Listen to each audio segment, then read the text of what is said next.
Hello everyone. जब हमने paramecium के बारे में पढ़ा था, हमने हमारे म्यूजियम स्पेसिमेन देखा था, तो हमने बात की थी कि पैरामीशियम में जो अलैंगिक जनन होता है वो है अनुप्रस्थ विभाजन द्वारा होता है और लैंगिक जनन जो होता है वो कॉन्जुगेशन द्वारा होता है। अलैंगिक और लैंगिक जनन की हमने बात की थी। अब आज के वीडियो में हम ये देखेंगे कि अलैंगिक जनन अनुप्रस्थ विभाजन द्वारा किस प्रकार से होता है और किस प्रकार से एक पैरामीशियम दो पुत्री पैरामीशियम में या जो डॉटर संततियों में बदल जाता है। हमें इसके साथ एक चीज़ ध्यान रखनी है जिसके बारे में हम लास्ट में बात करेंगे कि ये इसका एंटीरियर एंड है और ये इसका पोस्टीरियर एंड है। बस कौन सा एंटीरियर है? जो हिस्सा चप्पल का नुकीला होता है वो उसका पश्च हिस्सा है, जो ब्लंट है वो उसका पहले का हिस्सा है।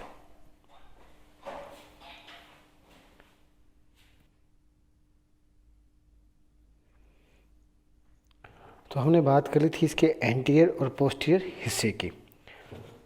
हमने जब देखा था तो ये भी बात की थी कि इसमें दो केंद्रक होते हैं, एक बड़ा केंद्रक होता है, एक और छोटा केंद्रक होता है।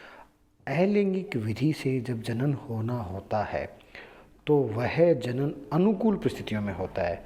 अनुकूल परिस्थितियाँ यानी जिस वक्त भोजन की, ऑक्सीजन की तथा ताप की आदर्श मात्रा उपलब्ध होती है वही इसके लिए अनुकूल परिस्थितियाँ होती हैं। अनुकूल परिस्थितियों में यह क्या करता है, भोजन का अंतर्ग्रहण बंद कर देता है। और इसके अलावा जो इसमें साइटोस्टोम और साइटोपाइक जैसी संरचनाएं हैं वह संरचनाएं अदृश्य होने लगती हैं।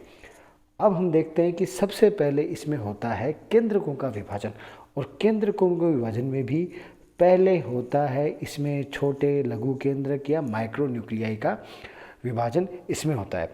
माइक्रोन्यूक्लियाई के विभाजन में क्या होता है कि माइक्रोन्यूक्लियाई का विभाजन होता है वह माइटोसिस या समसूत्री विधि द्वारा होता है, जबकि गुरु केंद्रक या मैक्रोन्यूक्लियस का विभाजन होता है वह असूत्री विभाजन या एमाइटोसिस द्वारा होता है।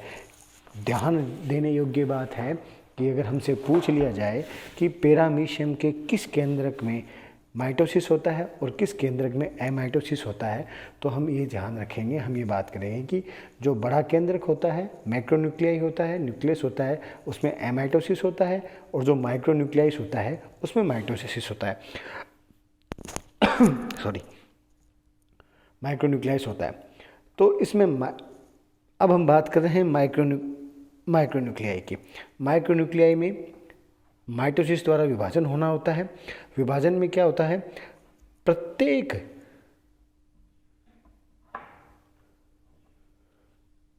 गुणसूत्र दो क्रोमेटिड से बना हुआ दिखाई देता है। हम देख पा रहे हैं इसमें कि दो क्रोमेटिड से बना दिखाई देता है। और ये जो इसकी माइक्रोन्यूक्लियाई की अवस्था है ये इसकी प्रोफेज अवस्था कहलाती है। नेक्स्ट माइक्रोन्यूक्लियस की अगर अवस्था देखें तो मेटाफेज अवस्था आती है। मेटाफेज अवस्था हम जानते हैं मेटाफेजिक प्लेट या विषुवत रेखीय तल पर गुणसूत्र व्यवस्थित हो जाते हैं।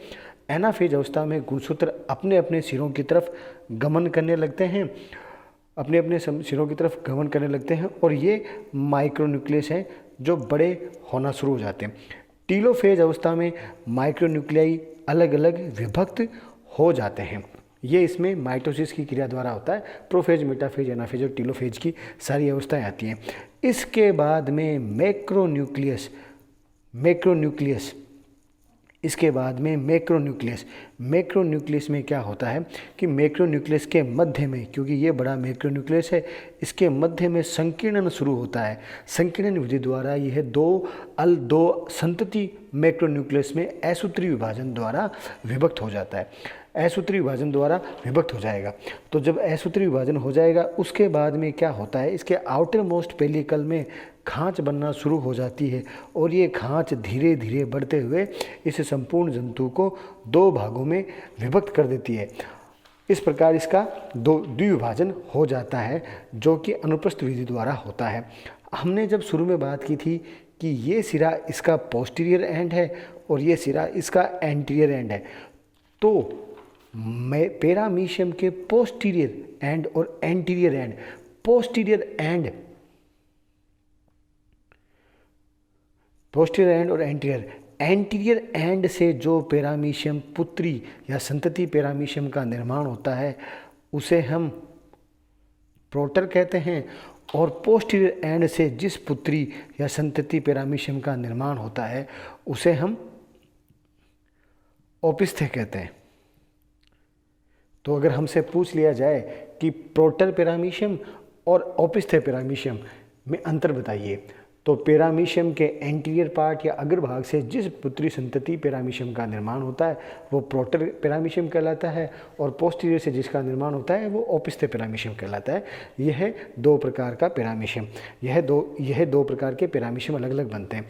पेरामीशियम के इस विभाजन में लगभग 30 मिनट का समय लगता है, लेकिन दोनों पेरामीशियम को अलग अलग पृथक होने में 1.5 घंटा लग जाता है, लगभग 1 घंटा लग जाता है। यानी इस प्रकार पेरामीशियम के पूरे द्विविभाजन में लगभग 1.5 घंटे का समय लग जाता है, और एक पेरामीशियम एक दिन में 2 से 3 बार इस प्रकार का प्रजनन करता है। तो हम देखते हैं अलैंगिक विधि द्वारा बना हुआ यह पेरामीशियम, अलैंगिक विधि से जो भी पेरामीशियम बना है तो यह अपने पैतृक के बिल्कुल समक्ष समदृश्य होता है, यानी आनुवांशिक रूप से यह पेरामीशियम एक दूसरे के क्लोन होते हैं। तो ये हमने पेरामीशियम के द्विविभाजन की बात की। अब इसके लक्षण, इसके हम कमेंट, वो सारे हम देखेंगे। वो सारे के सारे हमें पीडीएफ के द्वारा, मैं आपको वीडियो से पीडीएफ के द्वारा स्टडी मटेरियल शेयर कर दूंगा, वहाँ से देखकर आप लिख लीजिएगा। जो बात महत्वपूर्ण थी समझने वाली वो हम समझ चुके हैं।